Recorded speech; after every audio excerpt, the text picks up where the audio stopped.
वाट लागली। हेलो, आपका tyre puncture ठीक हो गया। ठीक है, आता हूँ मैं।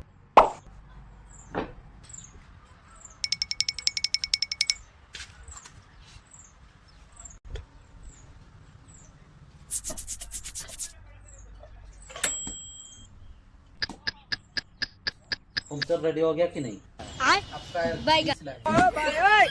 अबे साले, अबे डिश को फिर क्या हो गया? ये पूरा डिश तुम्हारा डैमेज हो चुका है। अबे साले, 500 रुपए घाटा हो गया है साले।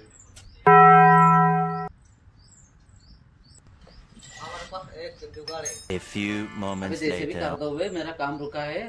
एक्स्ट्रा 200 रुपया दूंगा ना वे, कर दो। लेकिन ये साला कर क्या रहा है यहाँ पे? No.